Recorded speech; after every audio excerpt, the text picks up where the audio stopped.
संप्रसारक अमृतवाणी।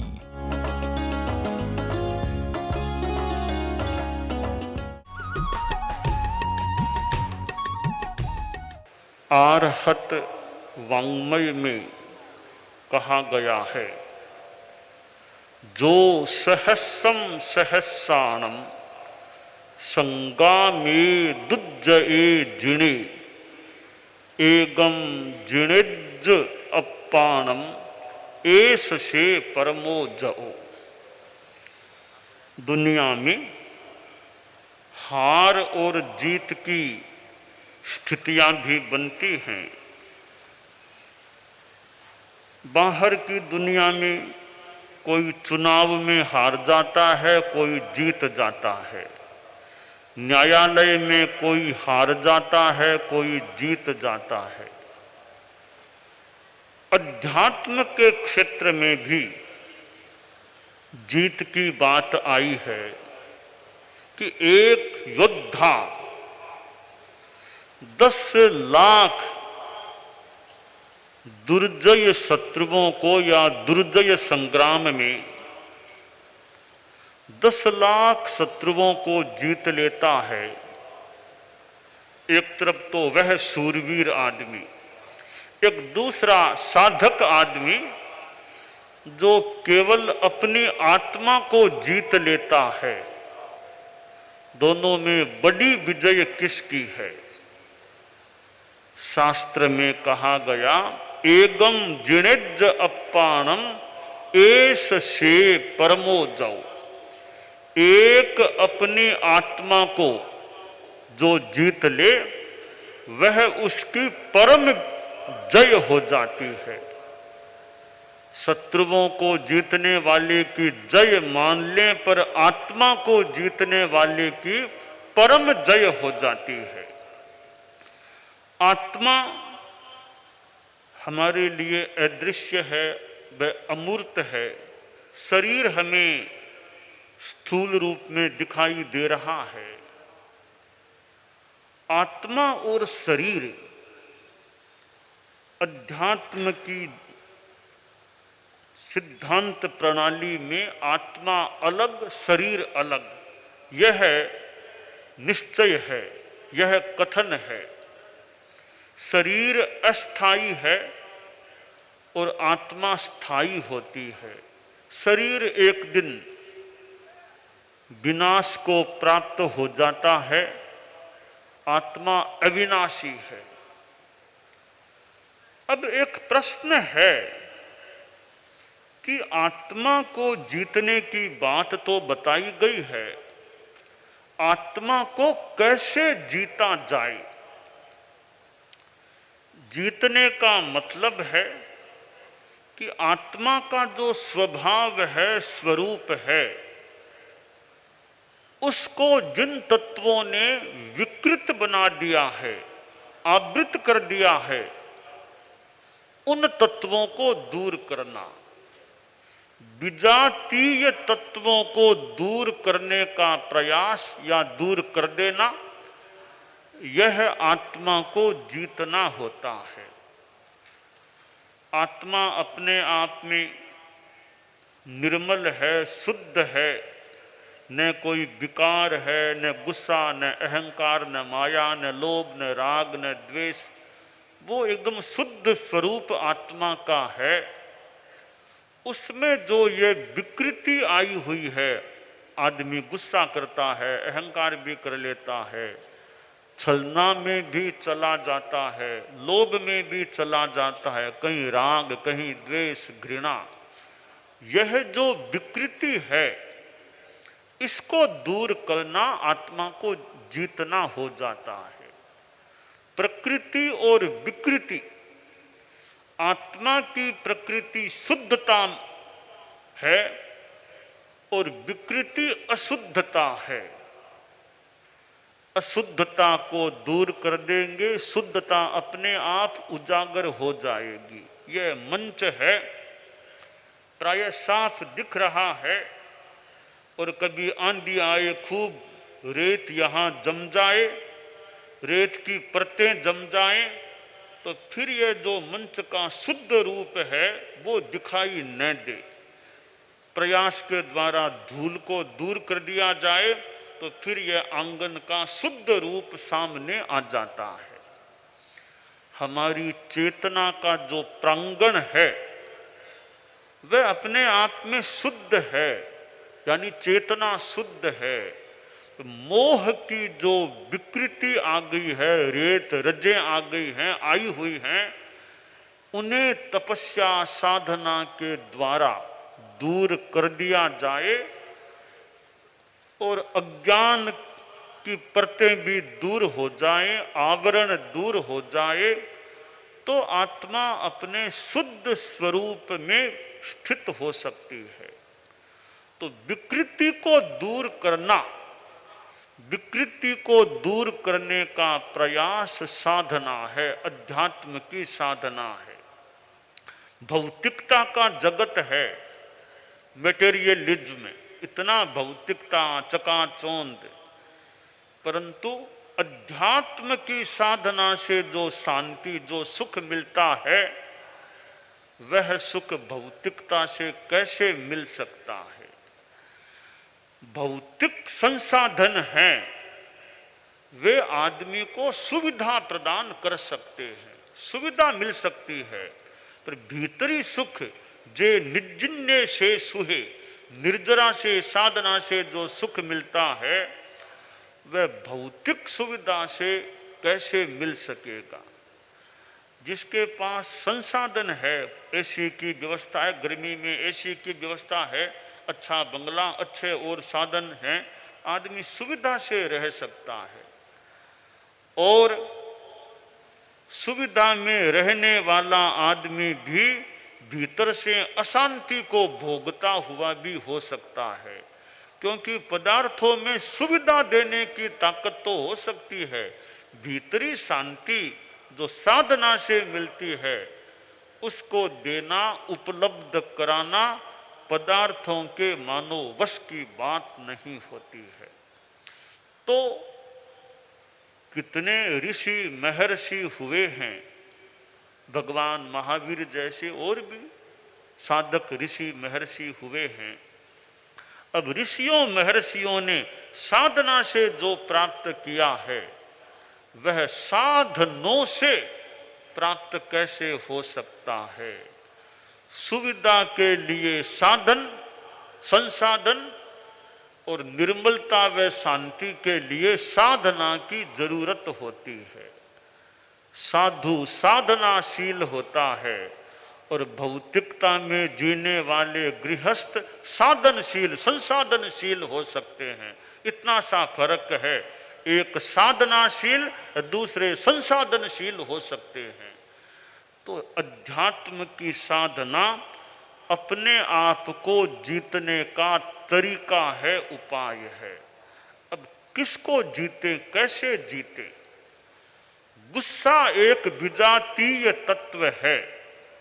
अब इसको, इस परत को हटाना है, इस विकृति को दूर करना है, तो उपशम की साधना, उपशमेन हणे को हम, उपशम क्षमा की साधना के द्वारा गुस्से को, आक्रोश को, क्रोध को जीतने का प्रयास किया जा सकता है। आदमी की कमजोरी ही माननी चाहिए कि बात बात में कई बार गुस्सा आ जाता है, आदमी आवेश में आ जाता है। दो आदमी बात कर रहे हैं, सामने वाले ने कोई थोड़ी अप्रीतिपूर्ण बात कह दी या प्रतिकूल बात कह दी, तो इधर वाला आदमी बीच में जोर जोर से आवेश में मान लो बोलना शुरू कर दे, तो यह गुस्सा है। वरना आदमी शांति रखे, धैर्य रखे, कहने वाला मान लो थोड़ा बोल देगा, बाद में जो प्रतिकार करना हो वह भी किया जा सकता है। तो बात में भी शांति, बात में शांति रखें, व्यवहार में शांति रखें, तो यह गुस्से पर कंट्रोल होना। प्रेक्षा ध्यान की साधना, परम पूज्य आचार्य महाप्रज्ञ जी प्रेक्षा ध्यान कराते थे। उन्होंने अनेक शिविरों में अपना सानिध्य, प्रेक्षा ध्यान शिविरों में भी सानिध्य प्रदान संभवतः किया था। और भी क्लास आदि में प्रेक्षा ध्यान का प्रयोग कराते। तो ये प्रेक्षा ध्यान एक अनुप्रेक्षा है, स्वाध्याय है, ये सारे साधन विकृति को दूर करने के लिए होते हैं। तो हम ध्यान के द्वारा, स्वाध्याय के द्वारा, अभ्यास के द्वारा, संकल्प के द्वारा, अनुप्रेक्षा के द्वारा, प्रयोग के द्वारा गुस्से को दूर करने का प्रयास करें। थोड़ा मौन का अभ्यास हो जाए। वो गुरुजी के छोटा साधु चेला शिष्य था, छोटा ही था, 10-12 वर्ष का, थोड़ा गुस्सा आ जाता, नया दीक्षित था। तो कई बार यूं दिन में 2 बार 3 बार वो गुस्से में आ जाता, गुस्से में बोलने लग जाता। तो उसके संरक्षक मुनि जी ने आचार्य जी से कहा, इसको गुस्सा आता है। वो खुद भी बोला, गुरुदेव मुझे तो गुस्सा आ जाता है बात बात में, फिर मैं बोलने लग जाता हूँ, तो मुझे कोई उपाय बताओ, मेरा गुस्सा कैसे कम हो जाए, दूर रहे गुस्सा। तो आचार्य जी ने ऐसे तो अनेक प्रयोग हैं, फिर बच्चे के लायक एक प्रयोग बता दिया कि देखो बच्चे, तुम सुबह सुबह 3-4 मिश्री की डली घरों से लेकर के आ जाया करो, अपने पास रखा करो। जब कभी तुम्हें मन में गुस्सा आने लगे ना, एक मिश्री की थोड़ी मोटी डली मुंह में ले लिया करो और उसको फोड़ना नहीं, बस मुंह में रखो, मुंह में रखो, यह प्रयोग कर लिया करो। तो वो बच्चा साधु, बाल साधु, वो सुबह सुबह कोई या खुद या कोई साधु उसे 3-4 मिश्री के टुकड़े लाकर दे देता। जब कभी गुस्सा आता कि गुरुदेव ने कहा है, तो मिश्री की डली मुंह में ले लेता। फोड़ना नहीं, मिश्री को मुंह में ही रखना, बोले चूसते रहो। यूँ मिश्री को चूसते चूसते 20 मिनट 25 मिनट लग जाते, तब तक उसका गुस्सा भी शांत हो जाता। यूँ कई दिनों तक प्रयोग किया, फिर बोला गुरुदेव आजकल तो मेरा गुस्सा कुछ ठीक हो गया है, अब मैं बोलता नहीं हूँ गुस्से में। तो मिश्री की डली मुंह में रहती, अरे वो यानी वो मिश्री की डली के माध्यम से मौन हो जाता, बोल नहीं पाता। थोड़ी देर में वो भाप भीतर का उफान थोड़ा दूर हो जाता। तो दूध में उफान आता है, थोड़ा सा पानी का छिंटा दिया जाए, उफान शांत। इसी प्रकार कई बार परिवार में, समूह में किसी एक आदमी को गुस्सा आ जाए, एक तरीके से ऐसा छिंटा दिया जाए, व्यवहार से, एक तरीके से, प्रसन्नता से, उस प्रयोग से सामने वाले का वो गुस्से का उफान शांत हो जाए। जैसे कोई सामने वाला साथी समूह में गुस्से में आ गया, तो इधर वाला कोई ऐसी मधुरतापूर्ण बात कह दे, ऐसी मधुरतापूर्ण बात, उस मधुरतापूर्ण बात से ही उसका गुस्सा शांत हो जाए, उफान वो शांत हो जाए। तो साथ वाले भी प्रयोग करें कि ऐसा कोई तरीका अपनाएं, इसका गुस्सा शांत हो जाए। प्रकृतियां, स्वभाव होता है, वास्तव में है तो विभाव पर स्वभाव जैसा बन जाता है। भी इस आदमी की प्रकृति ऐसी है, गुस्सा आता है, प्रकृति को जान लिया, अब उस तरीके से उसके साथ ट्रीट करें कि वो ठीक है, थोड़ी देर गुस्सा आता है फिर शांत हो जाता है, तो वो सहन कर लिया जाए। उसको भी थोड़ा प्रयोग के द्वारा, अभ्यास के द्वारा गुस्से को शांत करने की प्रेरणा दी जाए, तो हम गुस्से को शांत स्वयं का भी करें और दूसरे के गुस्से को भी शांत हो सके उसका, ऐसा भी प्रयास करें। तो एक गुस्से को हमने जीत लिया, इसका मतलब हमारी विकृति का एक आयाम तो दूर हो गया। इसी तरह अहंकार है, घमंड की बात है कि अहंकार नहीं, ज्ञाने मौनम समासक्तौ, ज्ञान है तो भी मौन, ज्ञान का घमंड नहीं करना, पांडित्य को प्रदर्शित करने का प्रयास नहीं करना। आप लोग गृहस्थ हैं, आपके पास धन संपत्ति हो सकती है, बहुत अच्छी संपत्ति हो सकती है, तो संपत्ति पैसे का भी घमंड नहीं है तो ठीक है, घमंड नहीं, ज्यादा मोह भी नहीं करना पैसे से। तो न ज्ञान का घमंड हो, न पैसे का मद हो, घमंड हो, न रूप का घमंड कि मेरा चेहरा कितना सुंदर है, आज चेहरा सुंदर है, जवानी है, वृद्ध अवस्था है, पता नहीं बुढ़ापा आते आते फिर चेहरे की क्या स्थिति रहेगी। तो रूप का भी, सौंदर्य का भी घमंड नहीं। हमारे जीवन में चेहरे की सुंदरता का थोड़ा महत्व तो हो सकता है, पर ज्यादा महत्व नहीं। हमारे कपड़े कितने बढ़िया हैं, कितने बढ़िया कपड़े पहने हैं, कपड़ों का थोड़ा सा तो महत्व हो सकता है, पर ज्यादा महत्व व मूल्य नहीं। चेहरे की सुंदरता और कपड़ों की सुंदरता, आपने आभूषण कितने पहन रखे हैं, इसका थोड़ा तो महत्व हो सकता है, ज्यादा नहीं है। तो चेहरे की सुंदरता, कपड़ों की सुंदरता और गहनों आभूषणों की सुंदरता या इनकी शोभा, इन चीजों का हमारे जीवन में ज्यादा महत्व नहीं।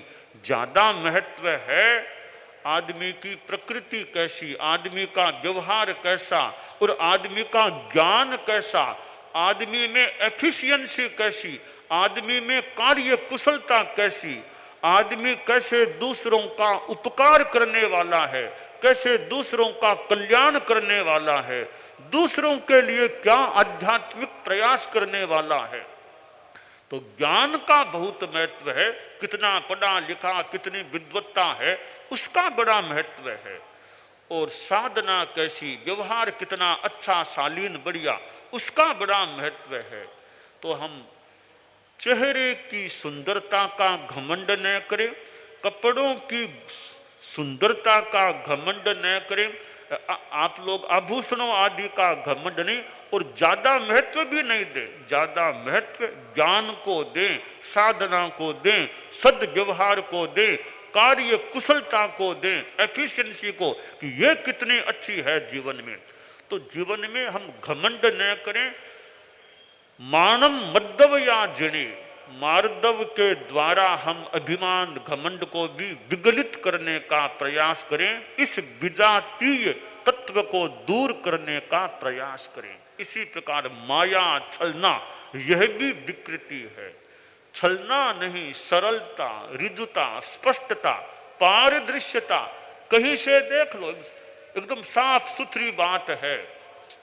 तो छलना, वंचना, धोखाधड़ी, बेईमानी, इनसे बचे आदमी, इस विकृति को दूर रखे और सरलता के द्वारा, मायम तज्जव भावेण, आर्जव भाव के द्वारा हम माया को जीत सकते हैं, छलना की विकृति को दूर कर सकते हैं। आदमी होशियारी है, चातुरी है, दूसरों को ठगने की चेष्टा कर सकता है, पर दूसरों को ठगने की चेष्टा करने वाला सोचे मैं दूसरों को ठगता हूं या खुद की आत्मा को ठगता हूं, खुद की आत्मा को धोखा दे रहा हूं। तो माया, छलना की विकृति को दूर करना, अपनी आत्मा को जीतना है।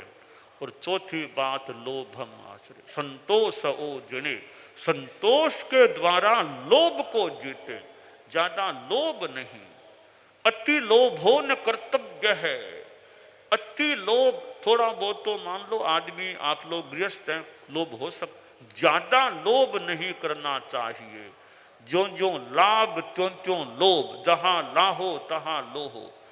लाभ होता है तो भी लोभ की चेतना ज्यादा न बढ़े, संतोष धारण करने का प्रयास हो।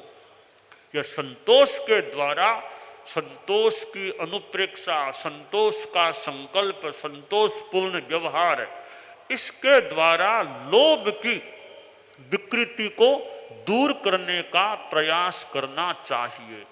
तो गुस्सा, अहंकार, माया और लोभ, इन चारों विकृतियों को आदमी दूर कर दे, पूर्णतया दूर कर दे, क्षीण मोह गुणस्थान को प्राप्त कर ले, तो मानना चाहिए प्राय अंशों में उसने अपनी आत्मा को जीत लिया है। एक मोहनीय क्रम मूल है, उसको नष्ट कर दिया तो मूल विजय मिल गई। फिर तो ज्ञानावरणी आदि बहुत जल्दी नष्ट होने वाले हैं और फिर 4 अघाती कर्म भी क्षीण होने वाले हैं। तो 8 कर्मों में जो मोहनीय कर्म है, बस इसको जीत लेना, इसको क्षीण कर देना, एक प्रकार से आत्मा को जीत लेना होता है। तो 10,000 योद्धाओं को जीतने वाला व्यक्ति जेता विजेता तो है, पर परम विजेता वह होता है जो अपनी आत्मा को जीत लेता है। तो हम अध्यात्म की साधना करें, अपने आप को, अपनी आत्मा को जीतने का प्रयास करें, यह काम्य है। दानान शिष्ठम अभय कयानम सच्चे सुया अनवज्जं वयन्ति तवे सुया उत्तम बंभचेरम लोगुत्तमे समणेणाय पुत्ते। संप्रसारक अमृतवाणी।